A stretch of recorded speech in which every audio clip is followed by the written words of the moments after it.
জলে ডুবে প্রাণ হারালো 15 বছরের এক কিশোর। বৃহস্পতিবার দুপুরে উত্তর জেলার ধর্মনগরে এক মর্মান্তিক দুর্ঘটনায় প্রাণ হারালো 15 বছরের এক কিশোর। জানা গেছে, দক্ষিণ নয়াপাড়া এলাকার শ্রীরাম সরণের বাসিন্দা বিবেক কর, পিতা মন্টু কর দুপুরে কালী দিঘিতে সাঁতার কাটতে নামে। সাঁতারের এক পর্যায়ে এসে হঠাৎই গভীর জলে তলিয়ে যায়। খবর পেয়ে দ্রুত ঘটনাস্থলে পৌঁছায় ধর্মনগর দমকল দপ্তরের কর্মীরা। দীর্ঘ সময় তল্লাশির পর দমকল কর্মীরা তাকে উদ্ধার করে ধর্মনগর জেলা হাসপাতালে নিয়ে আসেন। তবে কর্তব্যরত চিকিৎসক ডাক্তার সোমালীনাথ পরীক্ষা নিরীক্ষার পর তাকে মৃত বলে ঘোষণা করেন।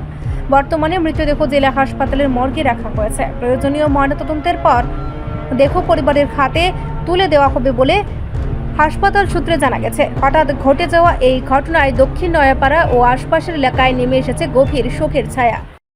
15 বছরের একটা ছেলে, বাবার নাম মন্টু কর। এই আজকে 2:16 নাগাদ ফায়ার সার্ভিসে নিয়ে এসেছিল। তো আনার পরে আমরা দেখলাম মুখ দিয়ে ফ্রদিং হচ্ছে পেশেন্টের, আর আমরা পালস চেক করলাম, পালস নেই। তারপরে স্টেপল দিয়ে চেক করলাম, কার্ডিয়াক অ্যাক্টিভিটিসও কিছু নেই, আর পিউপিলও ডাইলেটেড ফিক্স। তো পুকুরে পড়েছিল আর কি পেশেন্টটা। মারা গেছে পেশেন্ট? মনে হচ্ছে পেশেন্টটা এক্সপায়ার। পোস্টমর্টম করলে ফাইনাল জানা যাবে। পেশেন্ট এক্সপায়ার হয়ে গেছে পেশেন্ট?